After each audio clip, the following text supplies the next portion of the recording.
Bonjour à tous, Ici Manou et JP. du Jardin de Manou.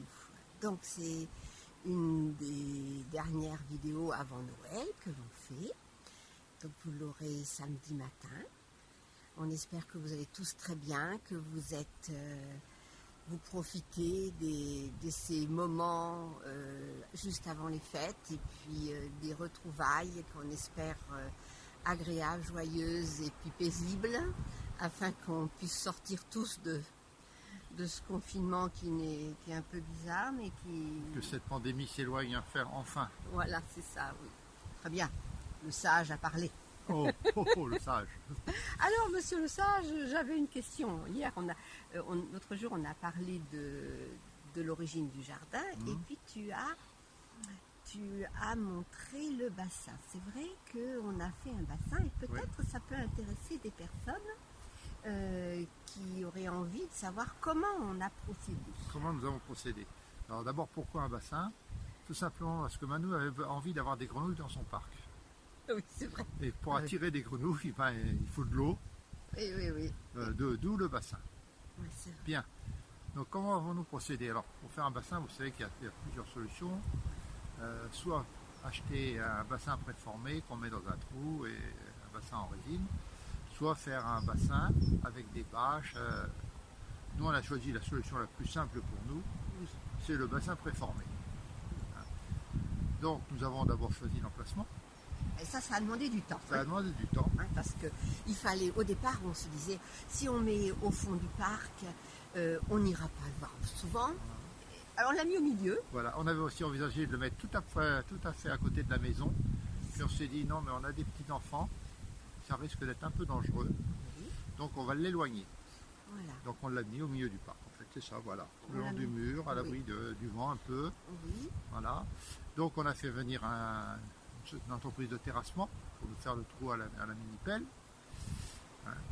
Et ensuite, madame et moi-même, nous avons délimité. Bien sûr, on a délimité, on a fait des démarches pour poser des fleurs. Ça a demandé beaucoup de... Le terrassement, même lorsque ça a été fait par un professionnel, après il a fallu quand même... Il a fallu l'adapter après. Il a fallu bien égaliser. Il a fallu peaufiner. Parce qu'en fait, quand on pense que c'est facile, un préformé. Mais oui, mais il faut quand même faire le trou, il faut le mettre à l'horizontale, au mieux possible à l'horizontale. Au mieux possible. On avait choisi aussi de faire une cascade qui permet d'apporter de l'oxygène dans le bassin. Quand l'eau retombe dans le bassin, ça fait des bulles, ça oxygène le bassin. Oui. Alors, là, on n'était pas très d'accord sur la forme de la cascade. Sur la forme de la cascade. Puis en fin de compte, eh bien... La raison de la plus forte l'a emporté. Donc j'ai fait une cascade, j'ai mis des cailloux. Le terrain était un petit peu vallonné, oui, donc ça a prédisposé. Et donc... Alors le plus compliqué pour nous, une fois que le bassin a été, la forme a été mise dans son trou, ça a été de bien la caler avec du sable autour. D'abord du sable au fond avant de la poser, puis après il a fallu qu'on insère du sable entre la coque et le terrain bien entendu. Donc ça a été un gros travail, assez pénible. Oui. Bonjour les poulettes. Bonjour. Oui. Les 3 poules viennent de nous rejoindre, voyez-vous. Donc une fois qu'il a été bien positionné, il a fallu le remplir d'eau. Alors ça n'a pas été compliqué. Non, c'est un petit bassin qui contient 3 mètres cubes d'eau. 3 mètres cubes d'eau. Un ami qui a lui-même un bassin qu'il avait fait dans sa propriété, lui avec des bâches, nous a apporté des plantes. Donc nous on a fourni les paniers, enfin tout ce qu'il fallait pour les mettre en place. Au cours d'un week-end, ils sont venus, lui et son épouse, et nous avons passé d'abord un excellent week-end. Et puis nous avons donc positionné les plantes. Nous avons acheté une pompe pour faire la cascade, une pompe immergée qui prend l'eau dans le bassin, la fait monter jusqu'à la cascade et ça retombe dans le bassin. Ensuite, nous avons complété par une deuxième pompe qui alimente un filtre avec ultraviolet pour les bactéries et pour les microalgues. Voilà.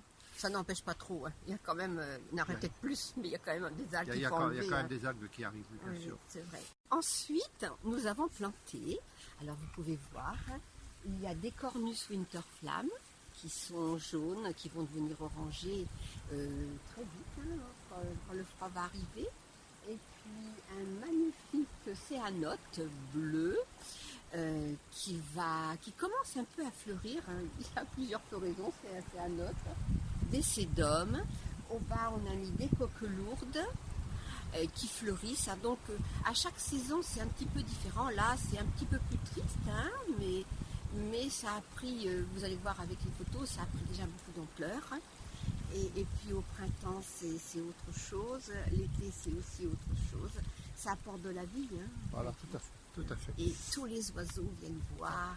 Donc nous avons des nymphéas dans le bassin, des iris sur les bordures. Le tour du bassin a été aménagé avec des plaques d'ardoise. Oui, ça, j'avais vu ça. J'avais trouvé que c'était joli. Et puis une amie nous a apporté, avait un petit bassin chez elle, de rien du tout, mais il y avait quelques poissons. Elle nous a apporté 2-3 poissons. Oui. Voilà. Quelques temps après, nous avions en fait une vingtaine de petits poissons qui étaient arrivés. On ne sait pas trop comment parce qu'on n'a pas vu les œufs, mais il y a eu des petits poissons qui sont arrivés. Et puis un beau jour, il n'y a plus de poissons. On suppose qu'un héron en a fait son régal. Donc depuis, on a repeuplé et pour le moment, on a des poissons qui sont noirs, qui sont rouges. On n'a pas voulu de carpe koi parce que le bassin n'est pas assez profond. C'est un bassin qui fait 80-90 de profondeur et c'est pas assez profond et puis trop petit pour des carpes koi. Oui, moi j'aime mieux les petits poissons. Voilà, c'est une affaire personnelle, hein, là. Voilà. Et son goût. Outre les fleurs, les poissons, on nous a donné une grenouille. Oui, c'est vrai. On nous a donné une grenouille. Qui en a attiré deux, trois autres. Ouais. Non mais celle-là, elle a disparu déjà. Oui, celle-là première elle a disparu. Et puis un jour, on a retrouvé une grenouille dans notre bassin. Alors il faut savoir que les grenouilles se déplacent de mare en mare, hein, sur une distance parfois qui atteint 500 mètres entre chaque mare.